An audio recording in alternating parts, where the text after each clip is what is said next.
Elon, what kind of crazy dream would persuade you to think of trying to take on the auto industry and build an all-electric car? Well, it goes back to when I was in university. I thought about what are the problems that are most likely to affect the future of the world, or future of humanity.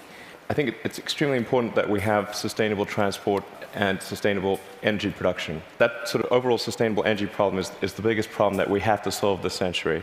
Independent of environmental concerns, in fact, even if producing CO2 is good for the environment, given that we're going to run out of hydrocarbons, we need to find some sustainable means of operating. But most of American electricity comes from burning fossil fuels. How can an electric car that plugs into that electricity help? Right. There's two elements to that answer. One is that even if you take the same source fuel and produce power at the power plant and use it to charge electric cars, you're still better off. So if you take, say, natural gas, which is the most prevalent hydrocarbon source fuel, if you burn that in a modern General Electric natural gas turbine, you'll get about 60% efficiency. If you put that same fuel in an internal combustion engine car, you get about 20% efficiency. And the reason is, in the stationary power plant, you can afford to have something that weighs a lot more, is voluminous, and you can take the waste heat and run a steam turbine and generate a secondary power source. So, in effect, even if you take in transmission losses into account and everything, even using the same source fuel, you're at least twice as better off charging an electric car than burning it at the power plant. That scale delivers efficiency. Yes, it does. And then the other point is we have to have sustainable means of power generation anyway, electricity generation. So given that we have to solve sustainable electricity generation, then it makes sense for us to have electric cars as the mode of transport. So we've got some video here of the Tesla being assembled, which if you could play that first video. So what is innovative about this process in this vehicle? Sure. So in order to accelerate the advent of electric transport, and I should say that I think actually all modes of transport will become fully electric, with the ironic exception of rockets. There's just no way around Newton's third law. The question is, how do you accelerate the advent of electric transport? And in order to do that for cars, you have to come up with a really energy-efficient car. So that means making it incredibly light. And so what you're seeing here is the only all-aluminum body and chassis car made in North America. In fact, we applied a lot of rocket design techniques to make the car light despite having a very large battery pack. And then it also has the lowest drag coefficient of any car of its size. So as a result, the energy usage is very low, and it has the most advanced battery pack, and that's what gives it the range that's competitive. So you can actually have on the order of a 250-mile range. I mean, those battery packs are incredibly heavy, but you think the math can still work out intelligently by combining light body, heavy battery, you can still gain spectacular efficiency. Exactly. The rest of the car has to be very light to offset the mass of the pack, and then you have to have a low drag coefficient so that you have good highway range. In fact, customers of the Model S are sort of competing with each other to try to get the highest possible range. I think somebody recently got 420 miles out of a single charge. Bruno Bowden, who's here, did that, broke the world record, 425. That was the good news. The bad news was to do it, he had to drive at 18 miles an hour constant speed and got pulled over by the cops. Yeah, I mean, you can certainly drive. If you drive at sort of 65 miles an hour under normal conditions, 250 miles is a reasonable number. Let's show that second video showing the Tesla in action on ice. Not at all a dig at the New York Times, this, by the way. What is the most surprising thing about the experience of driving the car? In creating an electric car, the responsiveness of the car is really incredible. So we want to really have people feel as though they've almost got a mind meld with the car. So you just feel like you and the car are kind of one. And as you corner and accelerate, it just happens, like the car has ESP. You can do that with an electric car because of its responsiveness. You can't do that with a gasoline car. I think that's really a profound difference, and people only experience that when they have a test drive. I mean, this is a beautiful but expensive car. Is there a roadmap where this becomes a mass-market vehicle? Yeah, the goal of Tesla has always been to have a sort of a three-step process where version 1 was an expensive car in low volume, version 2 is sort of medium price and medium volume, and then version 3 would be low price, high volume. So we're at step 2 at this point. So we had a $100,000 sports car, which was the Roadster. Then we've got the Model S, which starts at around $50,000. And our third generation car, which will hopefully be out in about 3 or 4 years, will be a $30,000 car. But whenever you've got really new technology, it generally takes about 3 major versions in order to make it a compelling mass market product. And so I think we're making progress in that direction, and I feel confident that we'll get there. I mean, right now, if you've got a short commute, you drive, you can get back, you can charge at home. There isn't a huge nationwide network of charging stations now that are fast. Do you see that coming, really, truly, or just on a few key routes? There actually are far more charging stations than people realize. And at Tesla, we developed something called the supercharging technology. So, and we're offering that if you buy a Model S for free, forever. And so this is something that maybe a lot of people don't realize. We actually have California and Nevada covered. We've got the eastern seaboard from Boston to DC covered. By the end of this year, you'll be able to drive from LA to New York. You're just using the supercharger network, which charges at 5 times the rate of anything else. And the key thing is to have a ratio of drive to stop, to stop time of about 6 or 7. So if you drive for 3 hours, you want to stop for 20 or 30 minutes, because that's normally what people will stop for. So if you start a trip at 9 a.m., by noon, you want to stop to have a bite to eat, hit the restroom, coffee, and keep going. So your proposition to consumers is, for the full charge, it can take an hour. So it's common. Don't expect to be out of here in 10 minutes. Wait for an hour. But the good news is you're helping save the planet. And by the way, the electricity is free. No, you don't pay anything. Actually, what we're expecting is for people to stop for about 20 to 30 minutes, not for an hour. It's actually better to drive for about maybe 160, 170 miles, and then stop for half an hour, and then keep going. That's the natural cadence of a trip. All right. So this is only one string to your energy bow. You've been working on this solar company, Solar City. What's unusual about that? Well, as I mentioned earlier, we have to have sustainable electricity production as well as consumption. So I'm quite confident that the primary means of power generation will be solar. I mean, it's really indirect fusion is what it is. We've got this giant fusion generator in the sky called the sun, and we just need to tap a little bit of that energy for purposes of human civilization. Most people know but don't realize they know is that the world is almost entirely solar-powered already. If the sun wasn't there, we'd be a frozen ice ball at 3 degrees Kelvin. And the sun powers the entire system of precipitation. The whole ecosystem is solar-powered. But in a gallon of gasoline, you have effectively thousands of years of sun power compressed into a small space. So it's hard to make the numbers work right now on solar and to remotely compete with, for example, natural gas, fracked natural gas. How are you going to build a business here? Well, I'm confident that solar will beat everything. Hands down, including natural gas. How? It must, actually.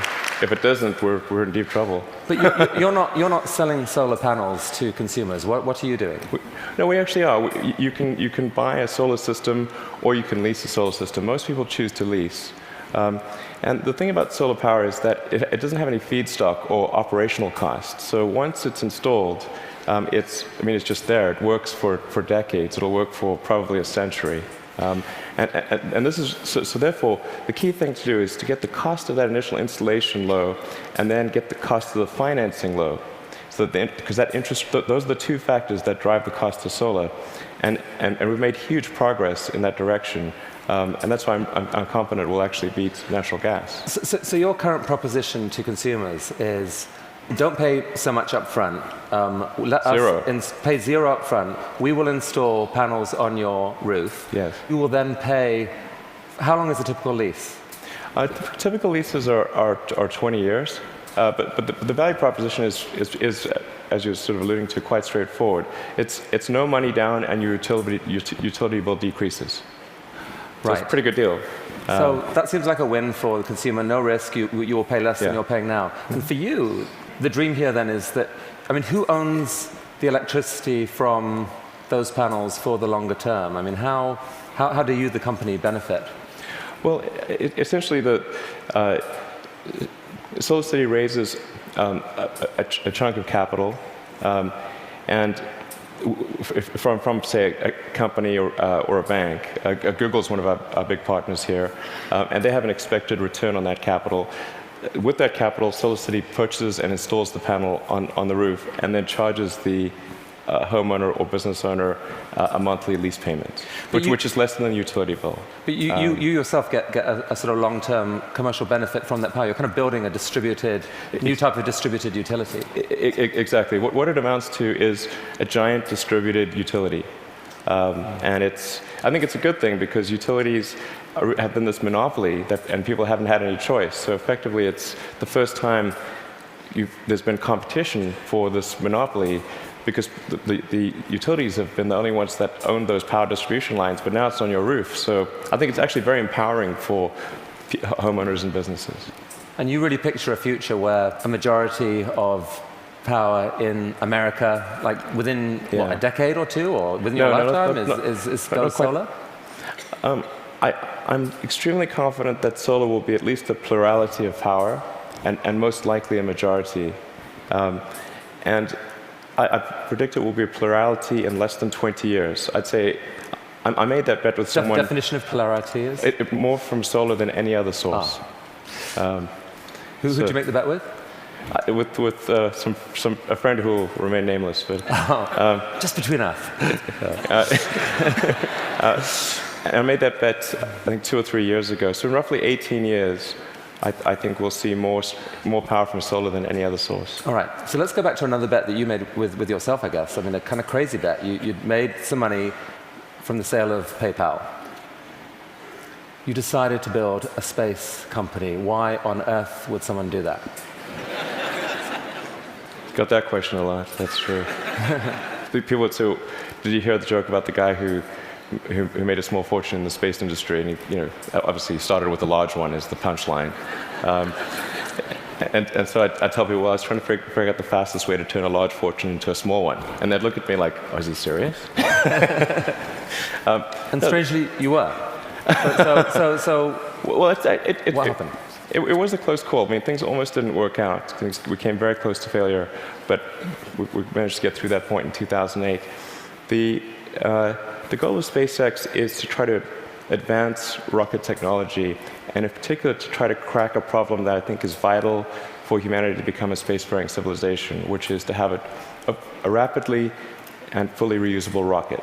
Would humanity become a spacefaring civilization? So that was a dream of yours in a way from a young age, or like you dreamed of Mars and beyond? I did build rockets when I was a kid, but I didn't think I'd be involved in this. It was really more from the standpoint of what are the things that need to happen in order for the future to be an exciting and inspiring one. And I really think there's a fundamental difference if you sort of look into the future between a humanity that is a spacefaring civilization that's out there exploring the stars on multiple planets. And I think that's really exciting. And compared with one where we are forever confined to Earth until some eventual extinction event. So you've somehow slashed the cost of building a rocket by 75%, depending on how you calculate it. How on earth have you done that? NASA has been doing this for years. How have you done this? Well, we've made significant advances in the technology of the airframe, the engines, the electronics, and the launch operation. I mean, there's a long list of innovations that we've come up with there. That they're a little difficult to communicate in this talk, but because, not least because you could still get copied, right? I mean, you haven't patented this stuff. It's really interesting to me. You didn't patent because you think it's more dangerous to patent than not to patent. Since our primary competitors are national governments, the enforceability of patents is questionable. It's really interesting. But the big innovation is still ahead, and you're working on it now. Tell us about this. Right. So the big innovation. In fact, let's roll that video, and you can talk us through it. What's happening here? Absolutely. So the thing about rockets is that they're all expendable. All rockets that fly today are fully expendable. The space shuttle was an attempt at a reusable rocket, but even the main tank of the space shuttle was thrown away every time. And the parts that were reusable took a 10,000-person group 9 months to refurbish for flight. So the space shuttle ended up costing $1 billion per flight. Obviously, that doesn't work very well for... So what just happened there? We just saw something land? That's right. So it's important that the rocket stages be able to come back, to be able to return to the launch site and be ready to launch again within a matter of hours. Wow. Yeah. Reusable rocket. Yes. And so what a lot of people don't realize is the cost of the fuel, of the propellant, is very small. It's much like on a jet. So the cost of the propellant is about 0.3% of the cost of the rocket. So it's possible to achieve, let's say, roughly 100-fold improvement in the cost of spaceflight if you can effectively reuse the rocket. Wow. That's why it's so important. Every mode of transport that we use, whether it's planes, trains, automobiles, bikes, horses, is reusable, but not rockets. So we must solve this problem in order to become a spacefaring civilization.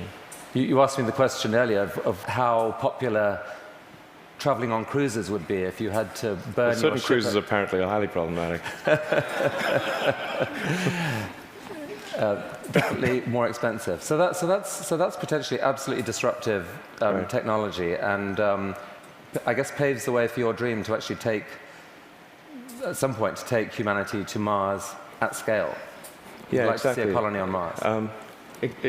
Yeah, exactly. SpaceX or some combination of companies and governments need to make progress in the direction of making life multiplanetary, of establishing a base on another planet, on Mars being the only realistic option, and then building that base up until we're a true multi-planet species. So progress on this, let's make it reusable. How is that going? That was just a simulation video we Right. saw. How's it going? We've been making some good progress recently with something we call the Grasshopper test project, where we're testing the vertical landing portion of the flight, the sort of terminal portion, which is quite tricky. And we've had some good tests. Can we see that? Yeah. So that's just to give a sense of scale. We dressed the cowboy as Johnny Cash and bolted the mannequin to the rocket. All right, let's see that video then, because this is actually amazing when you think about it. You've never seen this before: a rocket blasting off, and then. Yeah, so that rocket is about the size of a 12-story building.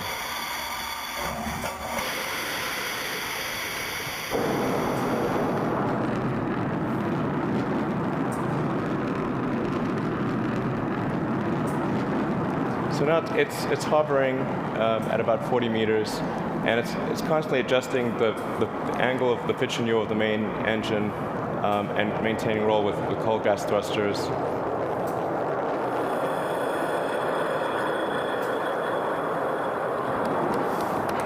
How cool is that?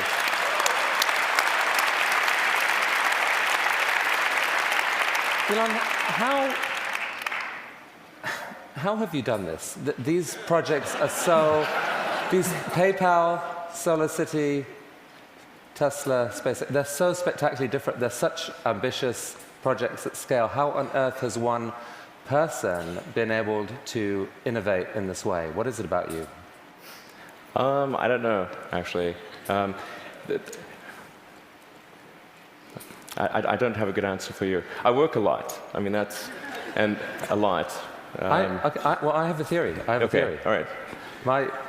My theory is that you have an ability to think at a system level of design that pull together design, technology, and business. So if TED was TBD, design, technology, business, into one package, synthesize it in a way that very few people can, and this is the critical thing, feel so damn confident in that click-together package that you take crazy risks. You bet your fortune on it, and you seem to have done that multiple times. I mean, almost no one can do that. Can we have some of that secret sauce? Can we put it into our education system? Can someone learn from you? It is truly amazing what you've done. Oh, thanks. Thank you. Well, I do think there's a good framework for thinking is physics. You know, the sort of first principles reasoning. I mean, generally, I think there are. What I mean by that is boil things down to their fundamental truths and reason up from there, as opposed to reasoning by analogy. Through most of our life, we get through life by reasoning by analogy, which essentially means kind of copying what other people do with slight variations. And you have to do that, otherwise, mentally, you wouldn't be able to get through the day. But when you want to do something new, you have to apply the physics approach. Physics has really sort of figured out how to discover new things that are counterintuitive, like quantum mechanics. It's really counterintuitive. So I think that's an important thing to do. And then also to really pay attention to negative feedback and solicit it, particularly from friends. This may sound like sort of simple advice, but it's hardly anyone does that, and it's incredibly helpful. Boys and girls watching, study physics. Learn from this man. Elon Musk, I wish we had all day, all right. but thank you so much for coming to TED. Thank you. That was awesome. It was really, really cool. Look at that. Just think about it. That was fantastic. Thank you so much.